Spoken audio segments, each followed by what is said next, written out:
اے دل آزما نہیں ڈرامے کی اگلی قسط کا نیا پرومو آ چکا ہے، جس میں آپ دیکھیں گے کہ انائزہ کی اس حرکت کے بعد پورا گھر ہل چکا ہے۔ اسفند سے یہ صدمہ برداشت نہیں ہو پا رہا۔ ایسے میں اس کی ماں بہروز صاحب سے بات کرتی ہیں کہ انائزہ نے تو بے وقوفی کر دی اس گھر سے بھاگ کر، لیکن میں بغیر بہو کے بارات اس گھر سے واپس لے جانے کی غلطی ہرگز نہیں کروں گی۔ ماں کی بات سن کر پیچھے کھڑا اسفند حیران ہوتا ہے کہ انائزہ کے بغیر یہ کیسے ممکن ہے۔ ایسے میں اس کی ماں اپنے دیور کے آگے ہاتھ جوڑتی ہیں کہ میں مرحا کو اپنی بہو بنانا چاہتی ہوں، اس کا نکاح اسفند سے کر دو۔ یہ سن کر اسفند حیران پریشان، یہ آپ کیا کہہ رہی ہیں؟ ایسا نہیں ہو سکتا۔ وہ غصے میں وہاں سے نکل جاتا ہے، لیکن بہروز صاحب اپنی عزت بچانے کے لیے اسفند کے آگے ہاتھ جوڑ کر اسے منا لیتے ہیں۔ اس کے بعد اس کا اور مرحا کا نکاح پڑھا دیا جاتا ہے گھر میں ہی سادگی سے۔ مرحا اسفند کو دیکھتی ہے جو ایسے اجڑی حالت میں بیٹھا ہے جیسے اس کی پوری دنیا لٹ گئی ہو، جس کے بعد بہروز صاحب اپنی بیٹی مرحا کو اسفند کے ساتھ اس گھر سے رخصت کر دیتے ہیں۔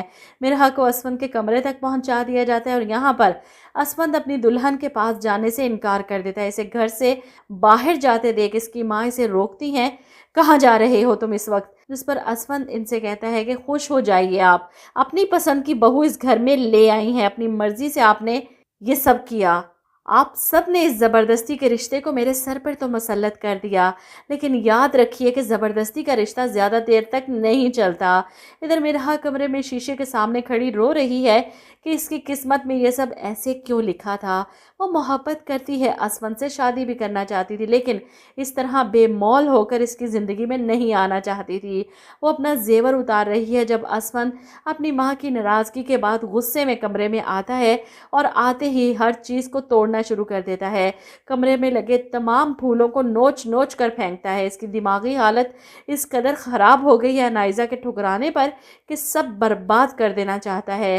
ایسے میں مرحا خوف زدہ ہو جاتی ہے، اسفند کو روکتی ہے کہ آپ کیا کر رہے ہیں؟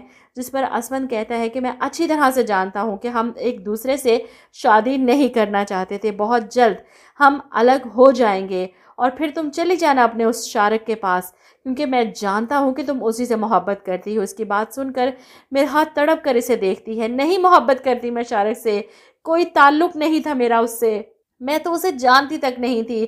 اس دن انائزہ نے مجھ پر الزام لگایا، لیکن آپ نے بھی مجھ پر یقین نہیں کیا۔ وہ مجھ سے نہیں انائزہ سے ملنے آیا تھا، لیکن سب کی طرح آپ کو بھی لگا کہ میں ہی غلط ہوں، اور میں نے بھی غصے میں یہ سارا ڈرامہ کیا تھا کہ انائزہ کی اصلیت سامنے لا سکوں، لیکن مجھے نہیں پتا تھا کہ وہ یہ انتہائی قدم اٹھائے گی۔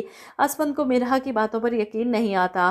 جھوٹ بول رہی ہو تم تو بہت خوش تھی اس کے ساتھ، میں نے خود تمہیں دیکھا تھا اس کے ساتھ ریسٹورنٹ میں بیٹھے۔ مجھے سمجھ نہیں آ رہی کہ انائزہ نے یہ سب کیوں کیا، وہ تو مجھ سے شادی کرنا چاہتی تھی نا، تم ہی قصوروار ہو اس سب کی، تمہاری وجہ سے ہوا یہ سب۔ وہ غصے میں کمرے سے نکل جاتا ہے اور مرحا تو چیخ چیخ کر روتی ہے، وہیں زمین پر بیٹھ کر اپنا سر پکڑ کر کے وہ کیسے یقین دلائے اسفند کو اپنی بے گناہی کا۔